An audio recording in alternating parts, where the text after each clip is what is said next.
A fake currency racket was busted in Madhya Pradesh on Sunday, with notes worth lakhs of rupees seized and multiple arrests made.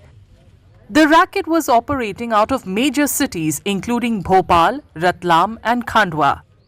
The accused, a native of Uttar Pradesh, allegedly printed counterfeit notes at his rented accommodation in the Karond area of Bhopal and had circulated currency with a face value of 6 lakh rupees in the market over the past year, according to the police. देखिए, थाना pepperoni में एक मुखबिर से सूचना प्राप्त हुई थी जिस पर से एक लड़के को राउंड अप किया गया था जिसका नाम विकास यादव था, और उससे जब पूछताछ के दौरान उससे करीब उस समय 23 नकली नोट उसके पास से बरामद हुए थे। और फिर उससे जब अग्रिम इन्वेस्टिगेशन करके उससे पूछताछ की गई तो उसने बताया कि मेरे करीब 2.25 लाख के उससे फिर रिकवरी की गई थी जो नकली जाली नोटों की। और इसके अलावा रॉ मटेरियल और जो उसमें विभिन्न प्रकार के जो उसमें पेपर्स और जो अन्य डाई मार्कर वो सारी चीज़ें उससे स्कैनर सारी चीज़ें बरामद हुई थी उससे। रॉ मटेरियल सर कितने का करीब मिला? उसमें रॉ मटेरियल लगभग 30 लाख के करीब का रॉ मटेरियल, जैसा उसने बताया कि इतने नोट उससे बनाए जा सकते थे। Over 19 lakh rupees in fake notes were seized in Khandwa and 2 men were arrested with counterfeit currency in Ratlam. The recovery has sparked a political clash between the Congress and the BJP.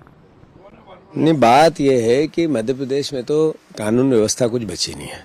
यहाँ crime, अवैध धंधे, अपराध, mafia, ये एक तरह से कानून व्यवस्था के साथ मिलकर, कानून विभाग के साथ मिलकर काम करते हैं, और उसी का असर है नकली नोट का जखीरा।